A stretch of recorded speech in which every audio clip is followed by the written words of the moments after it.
Hello, everyone. It is Lindsay Baker with the Action Hour. I'm here every Saturday morning, and this morning I have my wonderful friend Duncan McNair, Stae's CEO. That's Save the Asian Elephant, and he has some breaking news. Duncan, can you take it away? Certainly. Good morning, Lindsay, and it's early evening here in London, and best wishes to everyone watching. Well, it's great news. Save the Asian Elephants, or Stae, stands for the protection and the preservation of the highly endangered, highly abused Asian elephant. And Stae, since its foundation 6 years ago, has pressed every day for new law in the UK to ban the advertising, the promotion, and the sale of brutal Asian elephant-related venues across Southeast Asia and sadly across the rest of the world too. We've been taking our case more recently to government, and they've proved highly receptive. And I am so thrilled and so pleased that government has now agreed here in London for the UK a new law to be presented to Parliament later this year for precisely that, to stop this brutal advertising that causes so much horror, pain, terror for Asian elephants, and which is so enthusiastically marketed in the UK. That's incredible. Let's give the people that have not been familiar with any of this, perhaps this will go out. It will go out to a huge audience. As I was telling you, I have an audience of non-animal activists, non-vegans that I broadcast this out to, and they are probably some of the people who have taken these rides, possibly not knowing or done any of these things. If you've gone to a circus, you know, if you visited countries that have temples and all these begging elephants and things. So we know that it's out there and people are involved, and we want to get the word out to them. But let's just give people a little bit of background about your organization here. And I want to show this first video. I want to warn my audience, and I did not before, so that these are going to be some graphic images. So warning, graphic images.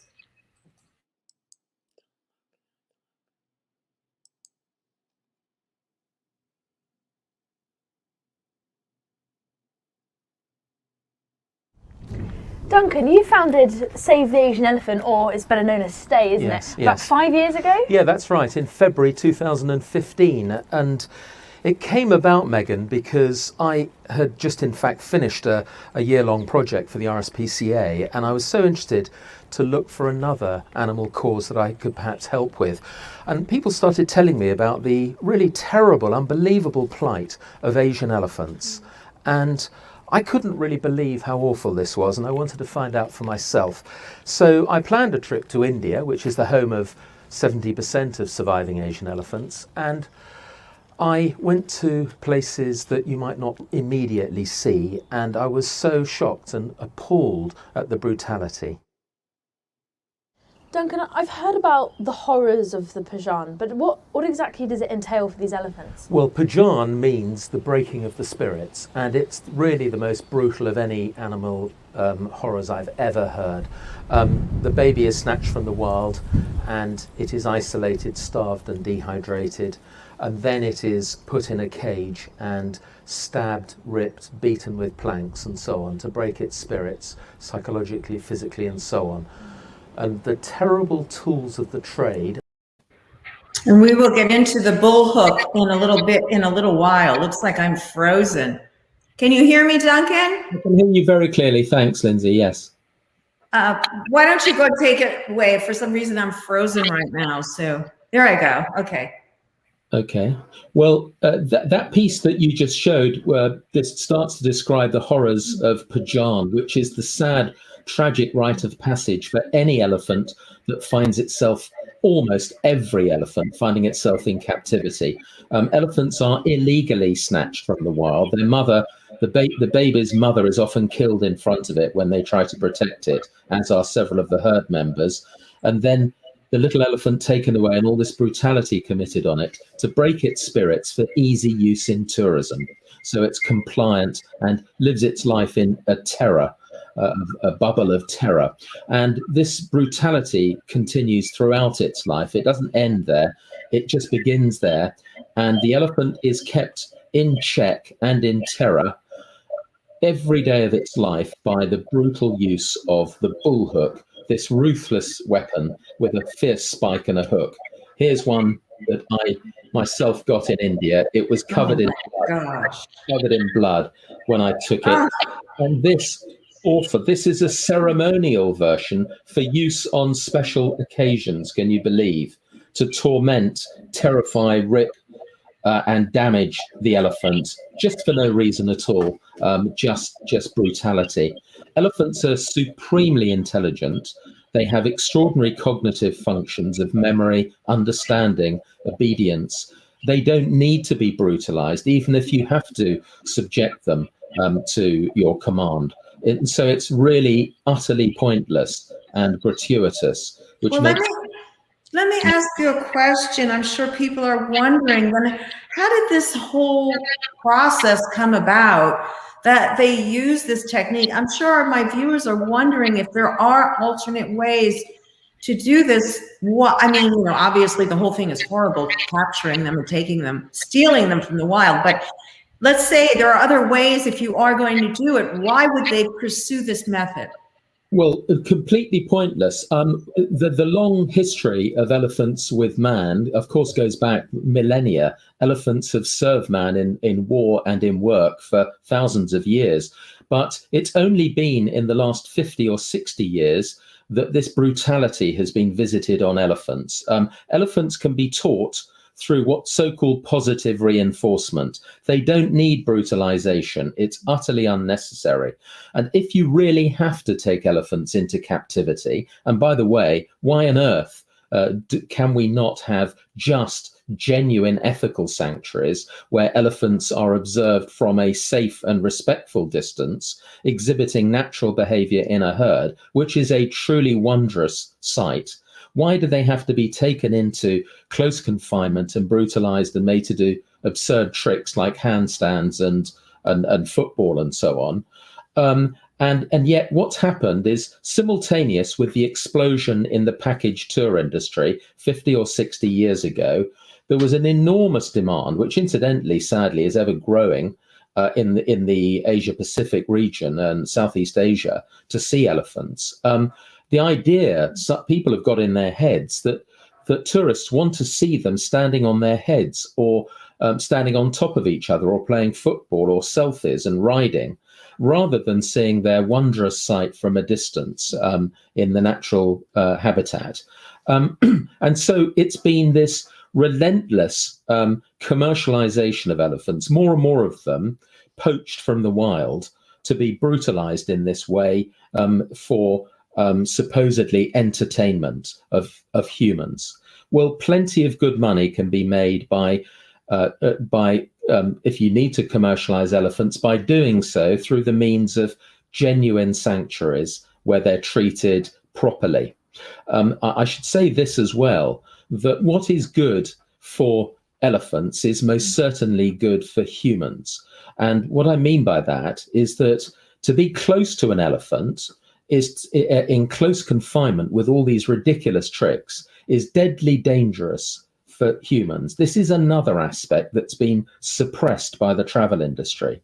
Elephants constantly go berserk when they are stabbed or provoked beyond their endurance, and they attack people, as you can imagine, often with fatal consequences. But the other great danger is, in a COVID world, elephants are highly effective transmitters of deadly airborne viruses like TB, the world's biggest airborne virus killer, and Ebola and SARS, for example. We believe now that the research shows that there's a huge risk that they transmit COVID as well. And India, which is struggling with this problem, as we all know, more than almost any country, is a perfect storm of risks for this to develop further. So these horrible close confinement, fetid venues, there are tens, if not hundreds of thousands of them, should be closed. and there should only be ethical, genuine sanctuaries. That is, in fact, the major purpose of the law that Stae has been fighting for every day for 6 years. Genuine sanctuaries. Yes, elephant tourism, but not brutal, unethical elephant tourism. I can't hear you, Lindsay. Duncan, I am moving slower than you are. So what I would like to show right now I seem to have caught up. I want to show just that, how human beings have been killed. Let's do that. I don't want to give it away.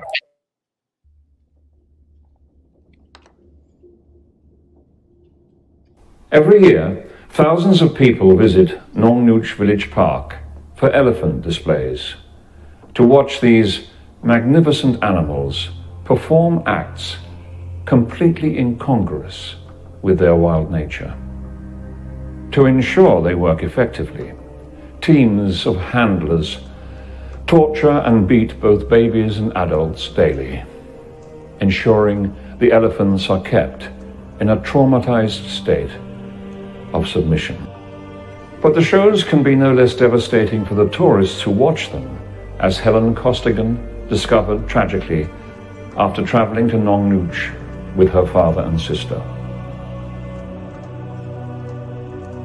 So the elephants were coming down the corral. The one that attacked us had a mahout on his back, and then jumped forward. The mahout was stood on his tusks, and just as they've come to the end, only a couple of feet from us, the mahout then jumps back onto the elephant's head to turn it away and move it away. A mahout is an elephant trainer or keeper. Traditionally, a mahout starts as a boy in the family profession when he's assigned an elephant early in its life. They remain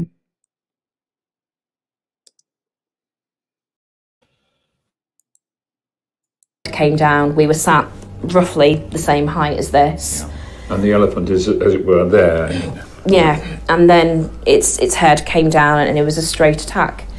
So its tusk went into me. Yeah. Its right tusk, the trunk threw Andrea back onto the concrete. Yeah. It then pulled its head back in and then repeatedly attacked. As it happened, my dad was with her and she was talking, and she was saying, "Dad, I can't feel my legs. I think I'm going blind." My dad was saying,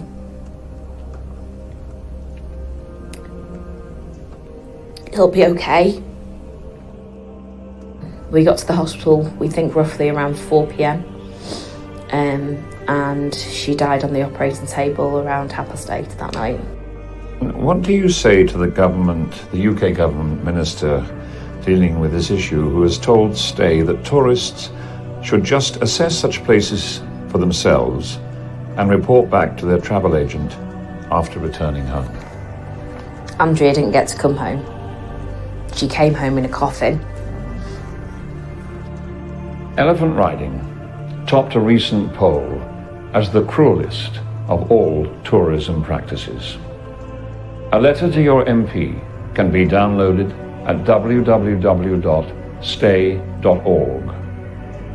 Thank you for helping us save the Asian elephants. Oh my God. When I listened to the part of that where the sister was explaining how the father and daughter were conversing right before her death, and she was saying she was going blind and we know she was losing her fat. I mean, it's welling me up now. It's just like such incredible tragedy, senseless tragedy is all I can think of. More that we could give. And possibly the single most shocking thing about this is that even today, some time after that awful, tragic, fatal incident, there are many companies, including many in the UK, still promoting that same venue, and where we have bang up-to-date evidence and video showing it as worse now than it even was then. And so if anyone is looking for a reason to ban the advertising of these places, they need look no further than this tragic example of Andrea Costigan, the late Andrea Costigan, a young woman of 22 years old who was a trainee nurse, now no longer with us. Her sister and her father were both very, very lucky to survive. And yet these places are still in a wholly unregulated market, being promoted, often by huge companies. No company, no one should profit from that sort of abuse to elephants or to people.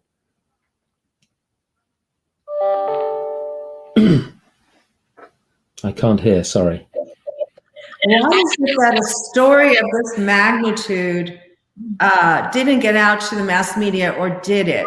And why, if it did, why did it continue, do you think? Why is this allowed to continue? Because big money is being made by companies out of brutal elephant tourism. And very sadly, the commercial imperative prevails all the time. I'm sad to say that, as we know, that is part of human nature, or the wrong kind of humans.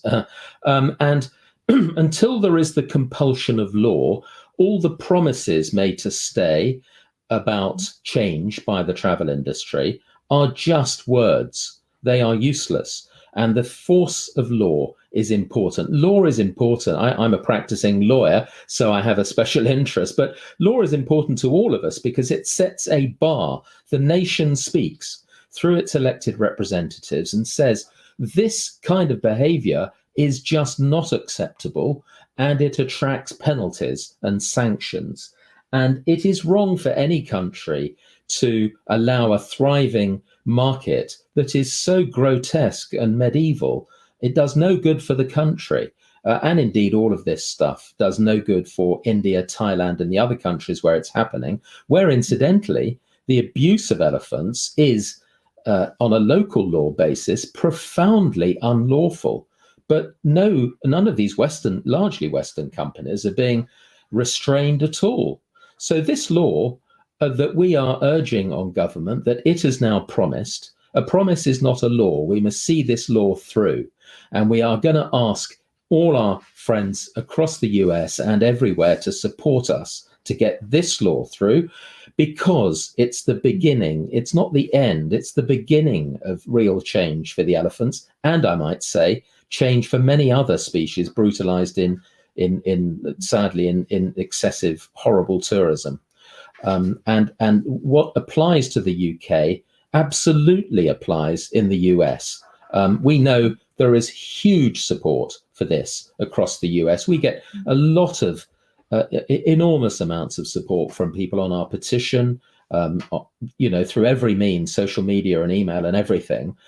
And it's a question of endlessly raising public awareness.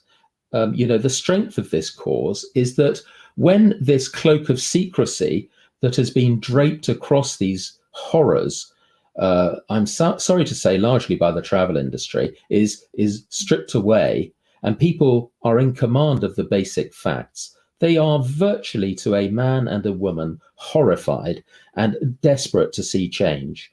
And, the strength of this, the driving engine of this, is public awareness linked to sensible policies that we can all understand, and then driven hard with government and with parliament. That applies in every particular just as much to the USA and to almost every other country I can think of that either has brutalized elephants in its midst on its own territory, or that has a market that sends people to see them elsewhere.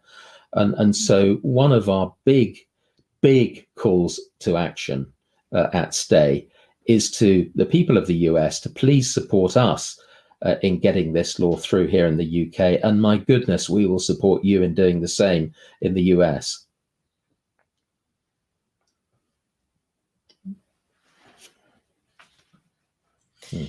That is really, really important point that you just made right there, Duncan, that with cooperation, we can make this happen. And if people go to your website, which I'm going to share here in just a moment, they can definitely take action.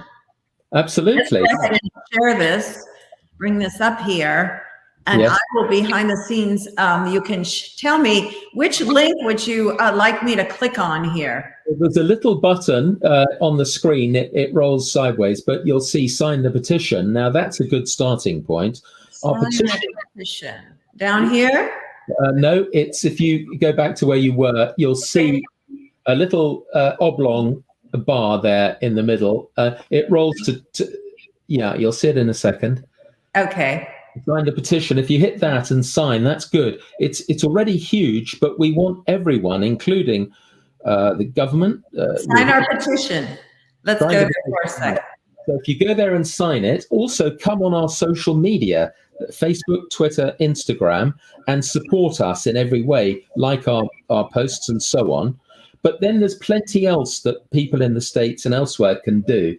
Above all, to lobby your own elected representatives, your legislators and your policymakers. Tell them about the horrors, because, you know, even the best informed of people, it's my experience, have not been aware of these horrors. That includes the political classes, lawyers like me, all sorts of professional people, and everyone else, academics and so on. They've not been aware of this. And time is against the Asian elephants. They're now 2 short steps from extinction after millions of years. So awareness must be driven up, and clear policies must be formulated in the US and everywhere. We say a good starting point is a new law, just as we have been advocating, to ban the advertising of brutal venues. And it's no different in the States from here. So go to our social media, sign our petition, lobby your legislators, challenge travel agents, challenge, whether it's on or offline, challenge them. Do you offer holidays and packages that involve elephant riding, elephant tricks, and all the rest? And get them in discussion to think about it. Let them know what you know, and that if they are involved in this, you will not give them your business. This is important, obviously. So all those things. But please support Stae. Send us information. Send us, you know, I'm going to come to the States to do public speaking as soon as the opportunity arises with the relaxation of lockdown and so on. I need new audiences to address. I'm very pleased to do it. And I've given, I think, 200 or 230 speeches since I founded Stae, and I plan many more because it's crucial. And I'm very keen to address colleges, universities, academic groups, professional people, businessmen, lawyers, politicians, anyone who will let me in the door. And this is at the essence, it's the driving engine, it's information and knowledge, and then clear calls to action and policies that make sense, that are proper, and that are heartfelt. And before this species goes, and I want to say something else, if I could, Lindsay, about the Asian elephant. The Asian elephant is unique. It's known by scientists and conservationists as the mega gardener of the forests. Its role in nourishing the forests and in maintaining them is crucial, not only to itself and to all the thousands of species that live within and around the forests of Southeast Asia, but to humankind as well. The forests, of course, reduce our carbon footprint. They lock in all those noxious things that damage our environment. And as Prince William said not long ago, we destroy the Asian elephants at our own peril.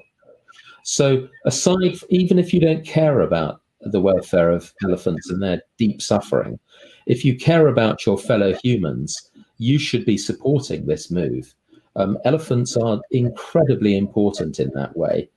And if we don't act soon, and if the elephants' terrain, and therefore the elephants themselves, is constantly destroyed and reduced by reckless building, by poaching, by knocking them down to make way for unsustainable crops, palm oil and so on, and the elephants go, and there used to be millions, but now there are barely 40,000, then we will all suffer very seriously. I applaud the UK government for this paper. It's a paper, it's not law yet, but it's a really good start. It's a manifesto for change, although it's not change itself. And that's what Stae is determined to see will happen. But it's also important because the whole world now, rightly, and your new administration is doing a great job, talking now about global biodiversity and its threat, the threats upon it, the potential for its ever diminution and its loss. And this step to save the Asian elephants is extraordinarily important in helping to maintain biodiversity across that enormous continent, and also in, frankly, seeing that our country in the UK is upholding and honouring its international treaty obligations under the Convention for Global Biodiversity and many others. There's COP26 being hosted in the UK later this year. That is said by some to be the last best chance for and the elephants will most certainly have a place in that. If they're allowed to go, that is a totemic loss, and it's almost like the world turning its back on its own planet. And so these are really important things. I absolutely applaud our government for what it's doing. Yes. They will be absolutely working with it. We've been asked to, and we most certainly will. We want to see this. I want to be really clear, and I've politely said to the government, a promise is not a law, and we want a law that has teeth, that's clear, the world understands why it's there, it's got teeth, and it comes fast, and it's got real sanctions. So now what do you have to do? What is the next step, Duncan, that in order to ensure that this happens, and how can the public help? By the way, I just want to remind everyone, hold that thought, please share out this video. It's really important that we spread the word, and please take action by going to the website. A very simple step will show you in just a moment how you can go ahead and take action on the Stae website. So go ahead with the other question. Okay. Well, what can people do? In the UK, they can do all the things we've just briefly touched on. Please support Stae, and please support all of us in ensuring that your member of parliament in England, in the UK, is aware of the facts, is aware of the government's proposal for what's called an Animals Abroad bill, and that has a load of great stuff in the initial paper. Tell them, please, will you support this? And let me know, because if you support it, we think your constituents that put you in power will be very, very pleased. They should also write straight to the government to thank them and to say, we are supporting you. We expect you not to fail or falter. We expect you to drive this through, and we expect to see an Animals Abroad Act, not a bill, but an actual act passed into law in very quick time, not in 5 years' time. Yeah. And support Stae. We are not relenting. Please support us. Get on our social media, sign our petition, contact us, put audiences to us. As to people in the US, it's many of those things, but it's also to make sure that your own policymakers and legislators are aware of the same. Talk about it. Raise debates and discussions within your college and university and your communities, and tell each other. Because, it's not Britain that is the only country concerned for the Asian elephants. The whole world is. They are revered across the world, and yet tragically, the victims of the most brutal abuse of any animals. And it's because of lack of awareness that this horror has been allowed to develop. So people in the US have untold influence to change this. Really? Well, of course. Talk a little bit about that, because we bring the consumer dollar to the UK, or why does the American have influence over there? Well, because any country that, well, first of all, in America, there are hundreds of captive elephants. And sadly, as used to happen in Britain, and many of them today are hideously abused. Many of your states permit the use of the bullhook for the torment and abuse of captive elephants to do all sorts of horrible things. That alone is unspeakable. It's medieval. It casts no good credit across, a great nation like the US, and it should surely stop. Elephants should be living in natural state, in genuine sanctuaries. So that should stop. But moreover, there is, of course, a big market in the US, as there is in the UK, advertising these brutal venues across the world. And American visitors can, obviously, American consumers can access those.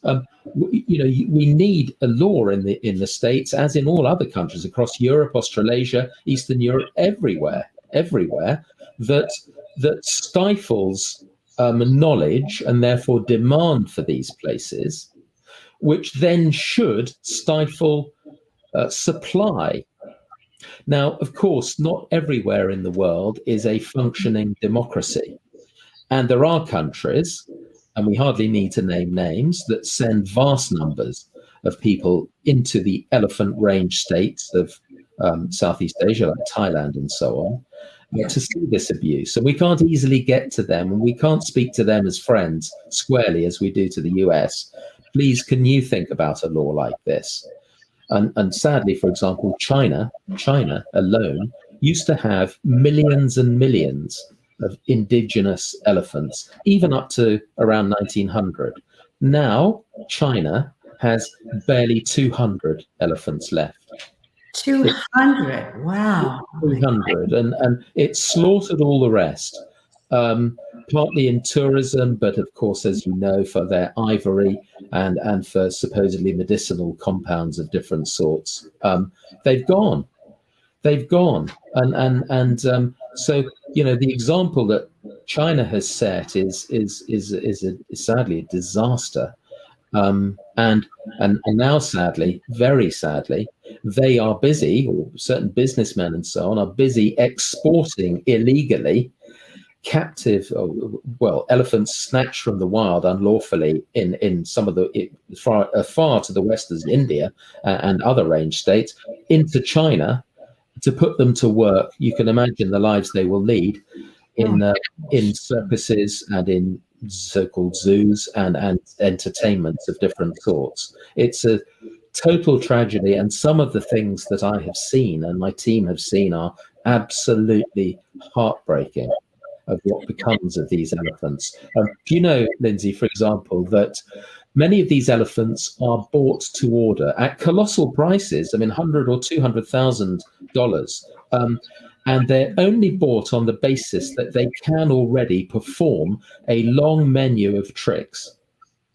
We'll only take these elephants if they can do all of the following: standing on their heads, handstands, standing on top of each other, playing football, even grotesquely fighting for their lives, swimming in a huge deep tank of water. Everyone laughs as they watch. And if you look at our social media, you will see video of that happening. So that's the plight of these gentle, precious, ancient creatures, if they take a wrong turn, as it were. Yes, I want to jump in and say that there is action. This is working here in the U.S. as well, and this came off of your website. In San Francisco, they have outlawed shows. They have outlawed the bullhook and other things. You can go ahead. Want to address this sheet because it's hard for me to read it, and you probably know what it says. Can you see? If not. Yeah, sure. Yeah, no, absolutely. And first of all, there's a lot of terrific work going on in the US for animal welfare, including for elephants. And Stae has many good friends there, and we applaud them for their pluck and their determination.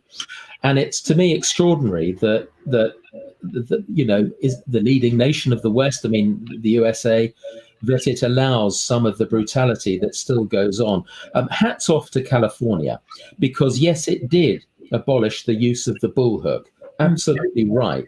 But sadly, as a result, there's been a migration of some of the most brutal practices and companies migrating to other states within the union, such as Texas, that permit the use of the bullhook. Oh, yes. And today, and we've featured some horrific examples in the last 2 or 3 days on our social media stream. So, you know, yes, it's great that California and other states have done this, but, you know, if they just have to just trot the elephants across a few state boundaries to somewhere else, well, where's the good in it? It needs to be a pan-US movement, and it really needs the facts got out there. It needs people to lobby these companies. It needs them to do what we've done, to name and shame. Name and shame. Yeah, we have to take some calculated risks, if you like, and steps. But I'm a practicing lawyer. I know what we can say and what we can't. And someone's got to do that. And we've got to be prepared to do that. And ultimately, if they won't change voluntarily, and they have not in the UK, all they've done is left a ever-growing pile of broken promises of change. That is no substitute for the compulsion of law. That is what the state, in my respectful opinion, needs, like the whole world does. Let me just jump in with a question on this subject. Why do you feel that this time they would be telling you the truth, or are you still very cautious? You mean, have the travel industry been telling us the truth? No. You're saying, perhaps I was misunderstanding a bit, that you were saying that the government has promised over and over to enforce No. I was talking about travel companies have misled us. No, the government. Well, it's been a long journey, but with the present administration, we have had a very good hearing. We've had dozens of meetings that I've led to see government ministers, to 10 Downing Street, the Prime Minister's office, to senior officials of the relevant departments. They have been very receptive, and we are so grateful to them. And so they've been good for it. We're delighted at what's called the Action Plan for Animal Welfare that was announced just alongside the Queen's speech earlier this month. And this is the trigger for new law. No, the problem has been, I'm afraid, the great bulk of the travel industry. And although we do work with some companies that are now coming to us, either realizing the game's up or that they genuinely want to change for ethical and responsible reasons, the fact is the great bulk are poorly led in this matter.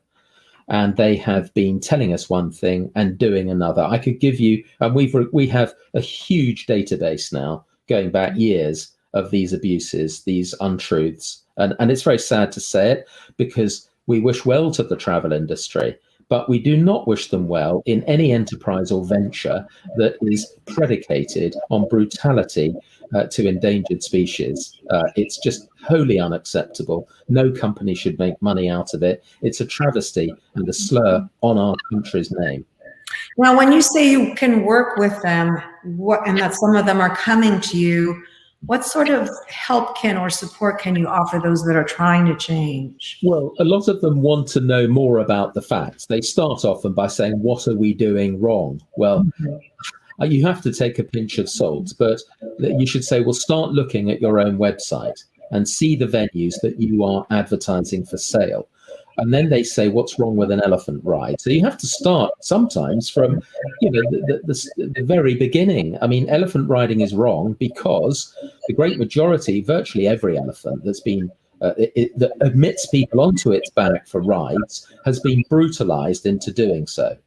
It's been tortured and abused and continues to be. And tourists are starting to wise up on this. They start looking harder at elephants, and they'll see them covered in suppurating wounds and scars and agony and so on. And my goodness me, Lindsay, there is a heck of a big difference between a healthy elephant and a brutalized elephant. Oh, yes. So, some don't realize that, I mean, the travel industry representative body that we deal with, that we've had to deal with, they've got a minuscule number of people, I think it's 2, dealing with Asian elephant tourism, 2 people, and yet they represent thousands and thousands of companies. Neither of those 2 people have ever set foot in India, never, and yet they claim to be experts. They know nothing of it, and yet they claim to be advising the public, and they claim to be advising their members what's right and what isn't. That's hopeless. And many other companies don't quite know what to do. Some of them are aware this new law is beckoning, and they want to know what changes will they need to make. I spend a huge amount of my time chasing these companies to remove reference to certain venues, often many venues, that we know to be brutal, and sending them loads of evidence, videos, photos, witness testimonies, and so on. And sometimes they do what they promise, and then they reverse back and reinstate it. Some never do it. So there's a real patchwork. And what all of this adds up to is that promises and urging and Stae having to become the world's policeman is no way forward at all for the Asian elephants. That the proper route now, not only this, but fundamentally this, is the compulsion of law. That if you are found to be advertising a venue that is other than a genuine sanctuary or genuine venue on ethical principles, all set out in the Act, then you are committing an offence. And it's Stae's position, which we're urging on government, that the sanctions should be proportionate to the crime. And those sanctions should, as in many other areas of criminal law, be incremental. So you can't just keep getting a slap on the wrist and a small fine and just carry on doing it as if it's an overhead of your multi-billion-pound business. No, it should be ever more serious, and there should be consequences beyond the financial upon the directors of the company if this persists, imprisonment, and so on, if it really comes to it. That is our view. We're dealing with serious issues, and these companies can make mountains of money in other areas, or indeed in ethical elephant tourism, but it's an absolute no to brutalizing them and profiting from that. I think the US is starting to come out with stories, as you have given. I think you gave me several on your website people can find, several media stories, I think maybe 5 links, but I only pulled a couple, and I am going to show a bit of very graphic for only a few seconds. This was run on, I think, Daily Mail. Let's just see it for a moment here. Oops.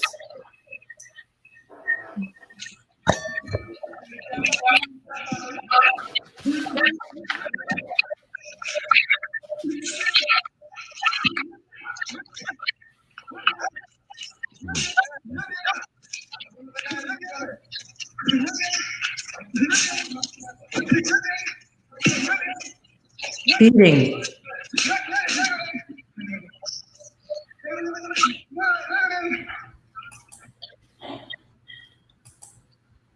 Again, that was very mild. That wasn't the part I thought I was going to show. You didn't see where, but that elephant was down, and they continued to beat him. Yes, it's a tragedy, and we have so much footage like that. But that poor elephant was being beaten by 2 men very hard with huge wooden planks or sticks. Smashed in the legs repeatedly. It immediately got down because it thought that's what it was required to do. And then they continued the beating, so it got up thinking that's what it had to do. And then down it went again, and so on. The net result, I think that is the same clip. 2 of the elephant's legs were broken as a result of that. Now, that is part of Pajan that we spoke of earlier. The breaking of the spirits. It's mindless, it's unspeakably wrong and brutal, and it's completely unnecessary. If you do have to subject an elephant, you can do it by benign means. It's very intelligent. They can learn fast. Now, we don't say they should have to go through that, but my God, they should never have to go through what we've just seen. And as you say, Lindsay, that was pretty mild compared to stuff that you couldn't see the suffering of the animal because all you heard was this light tap of a stick, and most people might look at that and say, oh well, he's got thick hide, probably felt like a tap on the shoulder, but no, that wasn't what it was showing, and I'm disappointed. And I do want to, without driving this home to the point where we're going to get complaints, we do want to show if that's gentleness. This is. You can talk a little bit about they have usually spikes in these things around the ankle. Is that not true? Yes, most elephants in captivity are tightly restrained either by chains that often have tiny spikes woven into them, a spike half an inch long that digs into their legs every time they move to make them less likely to move around. Or they're restrained with even more dangerous wires, very tight wires that don't expand. And so as the elephant grows, these wires cut into its flesh, which goes septic. Their feet go septic. They're left often also standing in their own waste and rotten food, just for years on end.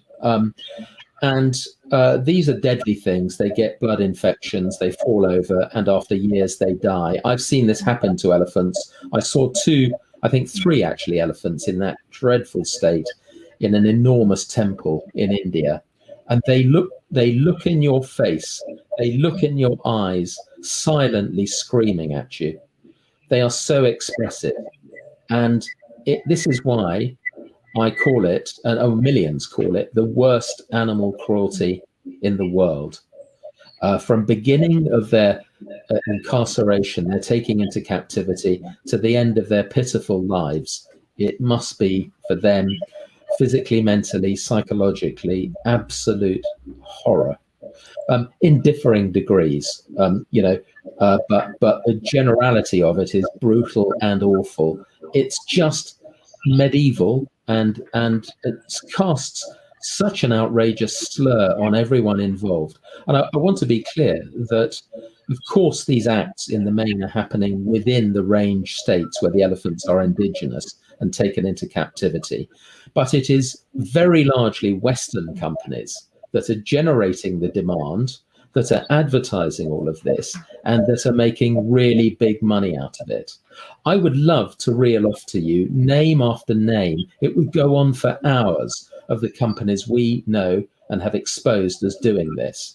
And we put all this information to the big travel representative in this country, ABTA, and we've had no worthwhile responses, hardly any. We need the public to take action here today. Yes, we need help. And we want to just remind everyone, if you're just tuning in, I'm here with Duncan McNair of Stae, Save the Asian Elephant, and we are learning the horrors of the tourism industry using elephants in attractions, having them stand on their heads, having them perform tricks that are not of their nature, and they're severely beaten in order to do so. And it's happening right here in the US as well. And that's the horrific thing in these, what are they, roadside zoos and circuses and so forth. That's it. And people must understand that, as you rightly just said, that, a lot of people think, what's the problem hopping on a huge elephant? I'm small compared to this elephant. It surely hasn't got any problem with that. It has every problem with it, because elephants do not naturally admit you on their back any more than a lion or a tiger would, for which you can also expect consequences. Elephants are brutalized into accepting this. It's unnecessary, but it happens all the time. And it starts with them from a very young age. And then they are kept in that fear by brutalization, stabbing, even in their eyes, around all their most sensitive parts, with the bullhook that I showed earlier. This is a working example that I acquired in India. This horrific bullhook. It's just horrific. It's just horrific. What? Used to rip their flesh, even babies, and so that's the lot. That's the daily fare now of an elephant taken into captivity. And we put up on our social media 2 or 3 days ago a venue in Texas. I won't mention who the company is behind it or the name of the venue, but it's in Texas. It used to be in California, but they banned the use of the bullhook. It shows an elephant, we believe it's elderly and ill, that was forced to stand on its head with a man standing beside it with a huge bullhook ready to stab it. Now, that facility had recently 5 elephants. 2 of them have died suddenly. There are 3 left, and that's one of the 3. And that company has a long and very shabby history.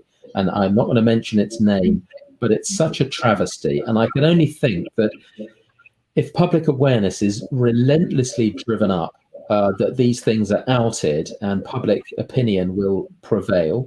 There is stories on mainstream media about it, I believe. Is that not true? That people can look at themselves? But it's not getting out well enough. Not getting out to the public. No, and after all, why I mean, everyone at Stae, we're very proud to do our work, but we say we do it for everything. But we do it for nothing, but we do it for everything. We don't get paid. We don't want to. We love the cause and we believe in it. But why should Stae and other groups be the world's policeman when we all have an administration, we have a parliament or a government that is there to pass laws to regulate and ensure a civilized society? And I would say civilization does not depend only on looking after each other as fellow humans. All the species of the world are our brothers and sisters, and we rely on them. We rely on them. We rely on the elephants to maintain and nourish and sustain the forests of the world that put a lock on our carbon output and so on, and on all other species, whether it's bees or cows or whatever. But they're all creatures of creation as much as we are, and we should start to realize that the value of all creatures is intrinsic to them. It's not just what use they are to humans. They have an intrinsic, inherent value. And a lot of this, and this is why I so applaud the government in the UK for this new action plan that Stae will be, in a polite but resilient, determined way, holding them to account for till this proper law goes through. It's why this approach is so right and so applicable to every country, really, to certainly every country that is not closed to Southeast Asia. In other words, any country that has tourists going to those places. They should be told, they should never find out about these horrors, but they should only really go to genuine sanctuaries. And there are some, and there should be many more, and they're growing, but there should be far more. And so that's why the law that Stae stands for in the UK and is pushing relentlessly for, that the government has promised, is so right and proper for every country, including most certainly the US. Yeah, because if you cut the head off the dragon, Absolutely. you no longer have the they don't have the customers. Yes, they can't do the venue. And there's plenty of precedent in English law for regulating in this country what ultimately happens abroad, consumer practices, as well as there's all sorts of things. We can hardly need to go into the gory details of things that no doubt people would like to make money out of and to advertise, but which are grossly unethical and should not see the light of day. Right. Whether it involves abuse of other humans or any other things, and so on public policy grounds, it's so entirely proper. Quite aside, as I said, from the dangers that elephants in a COVID world present to humans, they are highly effective, what's called zoonotic transmitters of deadly airborne viruses. If you stand beside an elephant, especially in a COVID world, and it sneezes on you, as they do, or coughs or sprays water, and you ingest any of that, you're at real danger of getting one of a number of deadly airborne viruses, whether it's TB, whether it's Ebola, whether it's SARS, or indeed now, as the evidence is starting to mount, COVID-19 itself. alone should be out there in the public eye. Duncan, we have 5 minutes left. I just wanted to let you know, so you want to wrap up in the next 5 minutes what you really want people to take away with this. Okay, well, I'm really grateful for the chance to speak, and thank you. And there is plenty that people can do depending where they are. I think what now is crucial is to see that the law that Stae has pursued, that the government has promised, actually passes into law. And there are several stages. A bill has to be presented to Parliament. It has to be subject to scrutiny and to possible amendment. We are deeply concerned that the unscrupulous part of the travel industry will try to water it down into nothing. We will have to fight to resist that. So there are risks and dangers, but we want it to pass through the House of Commons and then the upper House of Peers, the House of Lords, and indeed ultimately to receive the royal approval through the formal signing off by the Queen, essentially. And then it passes into law. And then to see that it is being properly enforced as a proper law that's clear, its application is clear and is applied, and that there are good sanctions, proper sanctions, not wildly excessive, but that are serious sanctions. Then, of course, that law stands good for anywhere in the world that exposes people to this brutality, and the US. So we want people to support Stae by getting on our website, our social media, supporting us, signing the petition, and opening up to new audiences in the US. If you are the dean of a college, or you're a student, or you're an academic, or you're a lawyer, or you're a politician, or you're just a guy in the street, or a woman in the street, we want to hear from you to support us. We are not really particularly asking for money, though we desperately need it, but we are concerned above all to bring this story and these horrors to public attention everywhere. And so in the US, we ask people to get hold of their friends in the UK and ask them to lobby their MP, their member of parliament, that is, and the government. Lord Goldsmith, who's been excellent in this, Zach Goldsmith, he's the Minister of State for the Environment Department. Please email him. We have standard suggested letters that you can cut and paste all over our social media, and indeed our website. If you're in the US, the same applies. Please lobby your own representatives, your congressman and your senator and your councillors, and spread the word everywhere. These are the things we ask you to do. And very importantly, if you're planning a holiday post-lockdown, challenge your travel agent, your holiday supplier. Are you involved in this sort of thing? This is why you should not be. And until you stop being, we're not coming near you. We're going to buy our holiday somewhere else. That's what I would say. And draw attention to what's going on in your own community with some of these places in the states that I've been explaining. And please contact us. We are full of respect for anyone who's concerned about the plight and the survival and the proper treatment of Asian elephants. And we will give you a good hearing and be wholly respectful and very grateful for any contribution you can make. I don't just mean money, that's helpful, but in any way. And I'm very grateful for the opportunity, to speak to everyone through yourself, Lindsay, and the work you do. I'm really extremely grateful, and so are all our team. The other thing I'd say is put celebrities our way. We have gathered around us 100 people of influence and celebrity from some big names, and whether it's Ricky Gervais or whether it's David Attenborough, a lot of people who are saying Stae's law now in the UK, and it should be Stae's law almost now, maybe now, in the US and anywhere else. I'm going back to the European Union. The UK is not in it anymore, not a member, but we still have good friends there, and it's a good platform.